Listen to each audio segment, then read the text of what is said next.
E às vezes nós culpamos todos e todos e esquecemos que a culpa é nossa. E é a própria culpa que nós temos, Jesus levou na cruz. É por isso que é necessário sermos perdoados por Deus. Aleluia. Jesus fala para ele assim: olha, você já está curado, meu filho.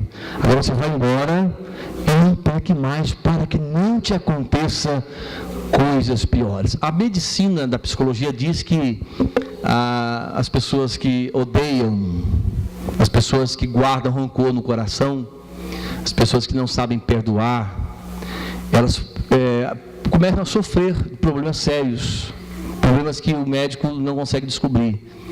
E futuramente elas podem também possuir doenças físicas, porque as doenças emocionais, elas podem adoecer as células e você pode ficar doente depois. Há pessoas que ficam literalmente doentes por causa de pecado não confessado. Amém? E esse paralítico aqui de Betesda, irmãos, Jesus advertiu ele: olha, vai, você já está curado, mas por favor, não peque mais não, tá? Para que você não sofra de um mal pior. O paralítico de Cafarnaum, Jesus disse a ele: olha, você tem fé, meu filho, mas primeiro eu preciso perdoar os seus pecados. Eu preciso sarar o seu coração. E alguém fala assim: pecado, pastor falando de pecado. Irmãos, é uma coisa que Jesus gosta de fazer, perdoar pecados. Isso não é nada assim, né? Se existe uma coisa que Jesus gosta de fazer, é pecar. João, ele pôde falar isso com muita precisão, porque entre os 12 tinham 3, entre os 3 tinha um chamado João, o mais íntimo de Jesus. E a Bíblia diz que ele escreve: olha, é melhor você não pecar, viu? Ele diz assim: não peca não, porque o pecado tem consequência, vai sofrer depois, meu filho. Pecado Jesus perdoa, mas há uma semeadura que você tem que colher depois. Agora, se alguém pecar, não fique preocupado. Temos um advogado, aleluia, Jesus Cristo, o justo.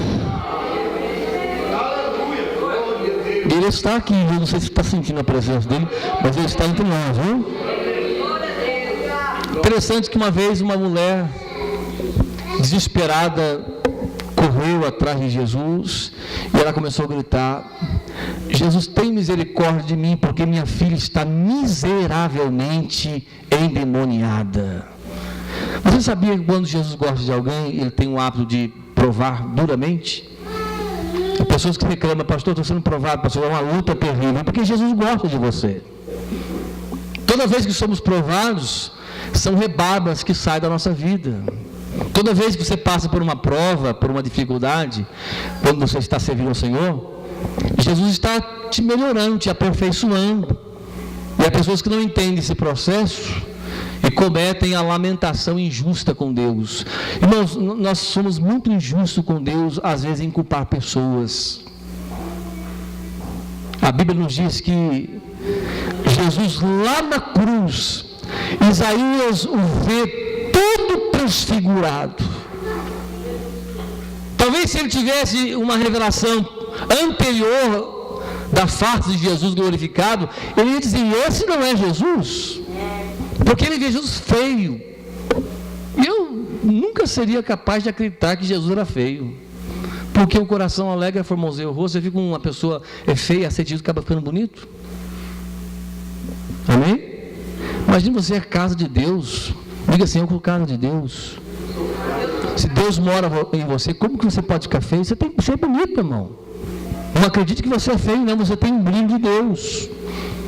E Isaías vê Jesus na cruz todo assim arrebentado, literalmente. Ele fala: não havia beleza nele para que nós pudéssemos desejá-lo. Isaías diz: olha, ele foi ferido pelas nossas transgressões, ele foi moído pelas nossas iniquidades. O castigo que nos traz a paz estava sobre ele. Irmãos, é tão gratificante quando você ajuda uma pessoa, quando você estende a mão a uma pessoa e a pessoa reconhece depois. Não é verdade? Ou nós somos o tipo que não tem problema, nós não gostamos de ingratidão. todos nós gostamos. Olha, o pastor me ajudou, pastor, obrigado, sou eternamente grato pela sua vida. E você demonstrar isso. Eu aprendi isso, irmão, ser grato com as pessoas que me ajudam. Eu procuro não esquecer isso. Então, quando uma pessoa rejeita o sacrifício de Cristo, quando ele rejeita o sacrifício de Cristo, porque você culpar outras pessoas, é você rejeitar. Você está desprezando aquilo que Deus fez por você. Ele entregou o melhor que ele tinha no céu para que você pudesse ter vida, ter alegria, ser liberto, você cantar com alegria. Aleluia.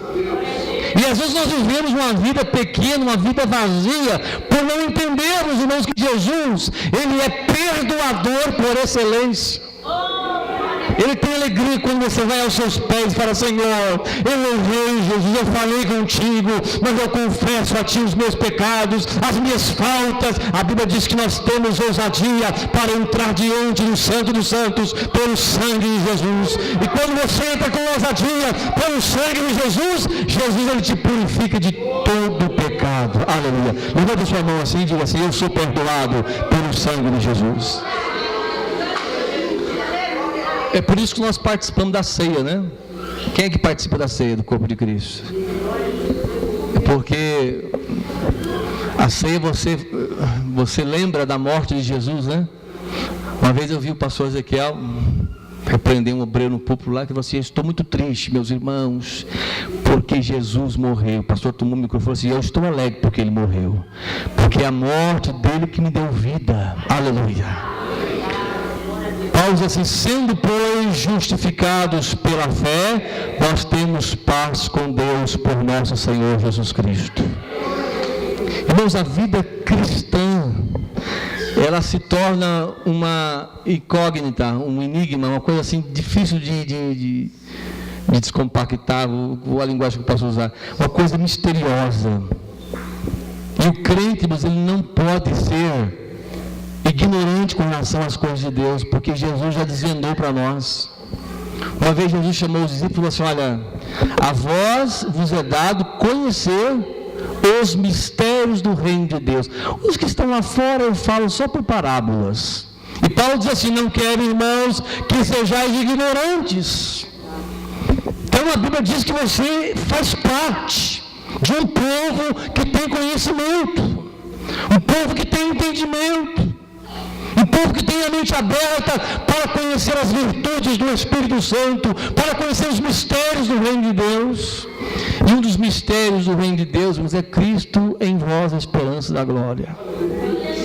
Paulo diz: esteve oculto no Antigo Testamento, nos tempos dos profetas, eles viram de longe, eles desejaram, mas eles não alcançaram, mas Deus já serviu nós para ver uma coisa melhor. Aleluia. E Paulo fala: o mistério que estava oculto nos séculos passados foi revelado hoje em Cristo. E em Cristo você é mais do que vencedor. Diga graças a Deus.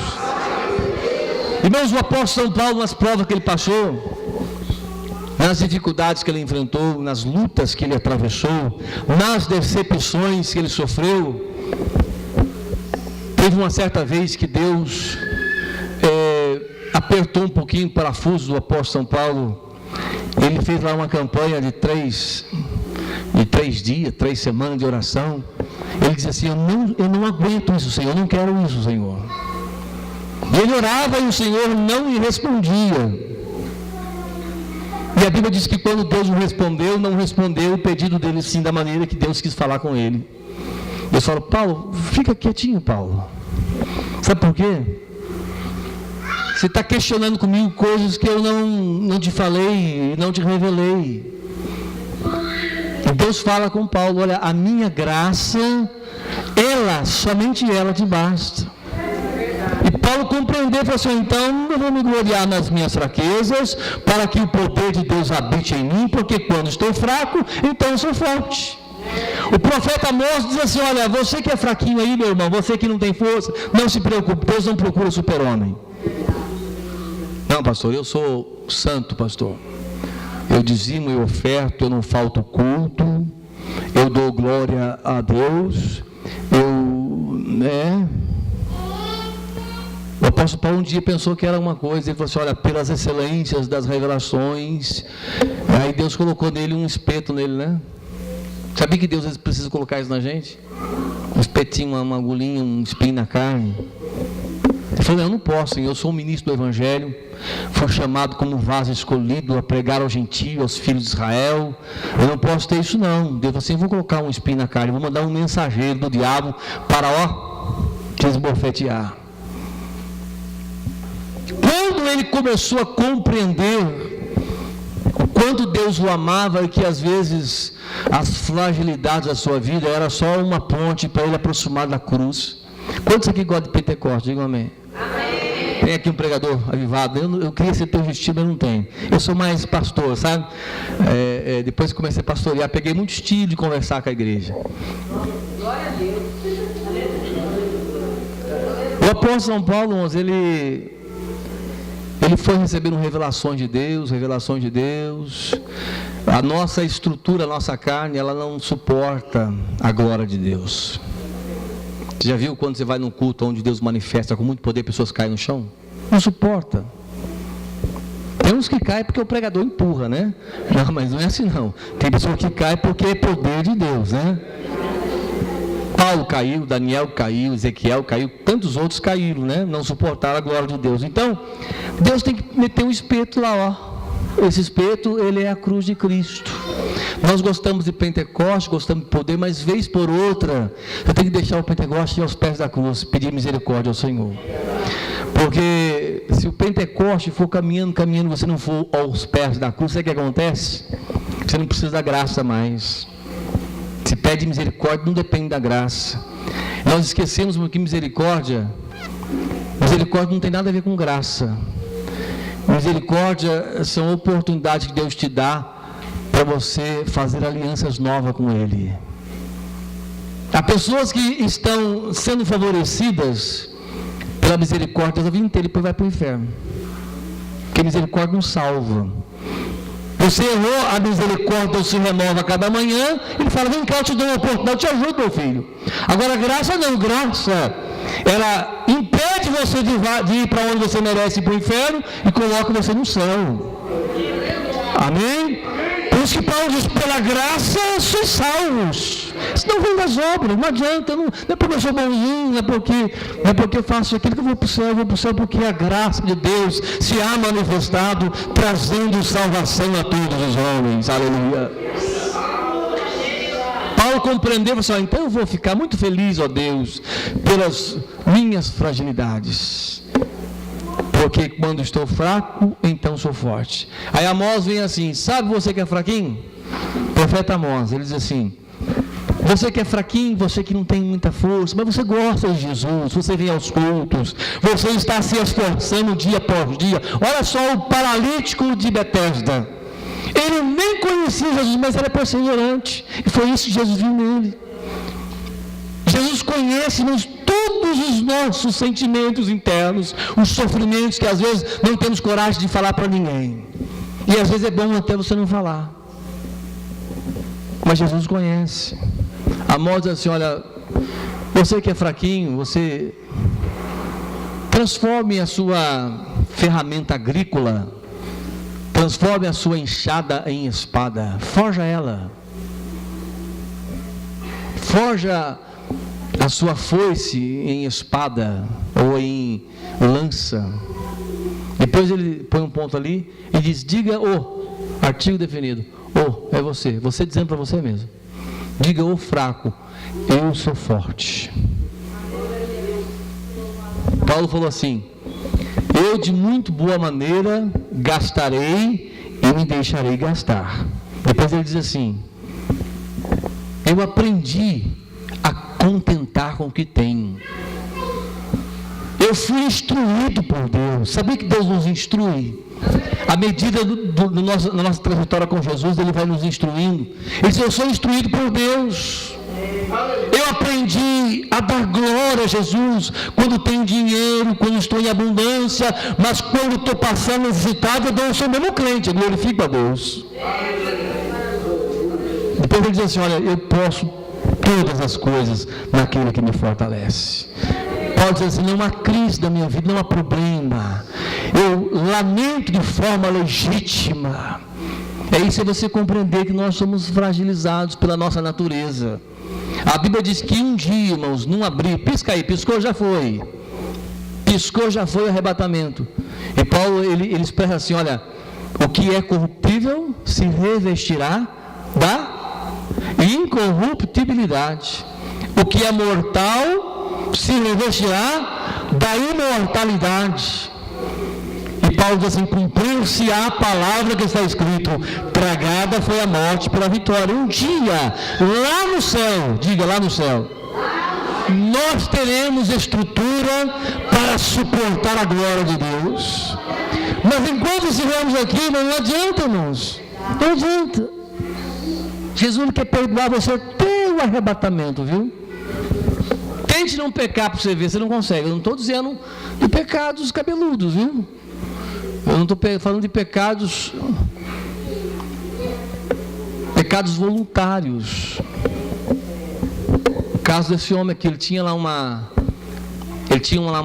hábito, e eu tenho que falar porque Deus está mandando falar, eu tenho que falar. Ele tinha lá um hábito secreto, e vamos trazer para a realidade de hoje. Ele era crente, ele aprendeu a conviver com aquilo lá, com aquele bichinho de estimação, aprendeu a viver com aquilo lá, e dava glória a Jesus, e ofertava, e cantava, e fazia tantas coisas na igreja. Aí ele aparece lá no último dia e fala: Senhor, não faça isso comigo não, Senhor, em teu nome. Você conhece o texto, né? Eu fiz isso, fiz aquilo, vim fazendo. Não pode me deixar de fora. Eu não conheço você, rapaz. Eu não te conheço. Irmãos, nós vivemos hoje numa época em que o nome de Deus está sendo blasfemado aí fora. E quando falamos em arrebatamento, é um negócio muito sério. Porque depois